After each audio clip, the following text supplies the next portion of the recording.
Metro ticket কাউন্টারের ভিড়টা দেখুন, আননেসেসারি সব লাইনে দাঁড়িয়ে আছে। আপনারা চাইলে মানে আপনাকে লাইনে দাঁড়াতে হবে না যদি আপনার কাছে স্মার্টফোন থাকে। তো আমি আজকের আপনাদেরকে দেখিয়ে দিচ্ছি যে কীভাবে আপনারা লাইনে না দাঁড়িয়ে আমার কলকাতা অ্যাপ থেকে সেকেন্ডের ভেতরে টিকিট কাটবেন এবং আপনার জার্নিকে আরও কমফোর্টেবল করে তুলবেন।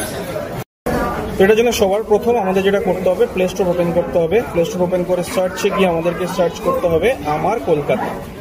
ওকে, এই অ্যাপটা ভালো করে দেখে রাখুন, এই অ্যাপটা পিঙ্ক কালারের, এটা আমার ইনস্টল আছে, এটা আপনারা ইনস্টল করে নেবেন, নিয়ে ওপেন করবেন। ওপেন করার পরে আপনাকে এটাকে সাইন আপ করতে হবে, কিছু লাগবে না, আপনার নেম আর মোবাইল নাম্বার লাগবে। এটাতে আপনি সাইন আপ করলেন, সাইন আপ করার পরে যখন লগ ইন করবেন দেখবেন এই ইন্টারফেসটা আসবে। এখানে সিম্পলি আপনি বুক টিকিটে ক্লিক করবেন। বুক টিকিটে ক্লিক করলে আপনি কোথা থেকে কোথায় যাবেন। ফর এক্সাম্পল এখন আমি আছি হচ্ছে স্প্লানেটে, আমি সার্চ করলাম, চলে এলো স্প্লানেট। ওকে, আমি কোথায় যাব, আমি যাব হচ্ছে গড়িয়া কবি নজরুল। আমি কবি সার্চ করলাম, কবি নজরুল বাজার চলে এসেছে। ওকে, লোডিং হচ্ছে, তোকে এখানটা চলে এসেছে। প্রাইস হচ্ছে 20 টাকা, 1 টাকা ডিসকাউন্ট পাবো অনলাইনে কাটবে। ওকে, আর চাইলে আমি এখানে প্লাস করতে পারবো টিকিট, 2 করতে পারবো, 3 করতে পারবো। তো আমার রাইট নাও লাগবে হচ্ছে 1টা।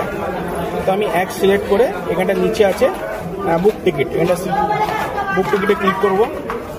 ক্লিক করার পরে আমার কাছে এখানটায় নেট ব্যাঙ্কিং দেবে, আদার্স ব্যাঙ্ক অপশন দেবে, স্টেট ব্যাঙ্কের debit card, others bank debit card, credit card and UPI.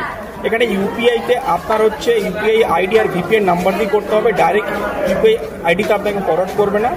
আর সেখানে হচ্ছে কিউআর দেবে, সে কিউআর যখন দেবে সেক্ষেত্রে আপনার সাথে একজন থাকলে সুবিধা হবে সেটা পে করার জন্য। আমি দেখাচ্ছি আপনাকে, আমরা ইউপিআই করছি। ইউপিআই করলে দেখুন দুটো অপশন দিচ্ছি, ভিপিএ, ঠিক আছে। যখন এটা আমরা সিলেক্ট করবো, এখানে আমার ভিপিএ আইডি আর ভিপিএন নাম্বার চাইছি, এটা দিয়ে আপনি পে করতে পারবেন। অথবা অপশন দিচ্ছে কিউআর। এই কিউআরটা যখন আপনারা সিলেক্ট করবেন তখন এটা কিউআর কোড চলে আসবে, ঠিক আছে। 3 মিনিট টাইম থাকবে, 3 মিনিটের মধ্যে আপনাকে এই কিউআরে স্ক্যান করে পে করতে হবে। তার জন্য আপনার সঙ্গে আরেকটা ফোন থাকতে হবে অথবা আরেকজন থাকলে এটা সুবিধা হবে। তো আমি অন্য ফোন থেকে এটাকে আমি পে করছি, তাই এই রেকর্ডিংটা আপনাদেরকে দেখাতে পারছি না, পে করে আপনাদেরকে দেখাচ্ছি পেমেন্টটা। ওকে, আমাদের পেমেন্ট হয়ে গেছে। দেখুন আমি পে করার পরে আপনাদেরকে দেখালাম, দেখুন এখানটা আমার পেমেন্ট সাকসেস দেখিয়ে দিচ্ছে, your QR ticket booking transaction was completed. এখানে দেখিয়ে দিচ্ছে স্প্লানেট থেকে কবি সুভাষ। আমার টিকিট এখানটা নিল হচ্ছে আপনার 19 টাকা, 20 টাকা ভাড়া হয়, 1 টাকা আমি ডিসকাউন্ট পেয়ে গেলাম। ওকে, আমি মাই টিকিটে গেলাম, এই যে কিউআরটা হ্যাঁ মাই, ওকে, এটা হচ্ছে আমার কিউআর। এই কিউআরটা আমি দেখাবো এন্ট্রির সময়, গেটে ওখানটায় স্ক্যান হয়ে যাবে, আমি এন্ট্রি করে দেবো।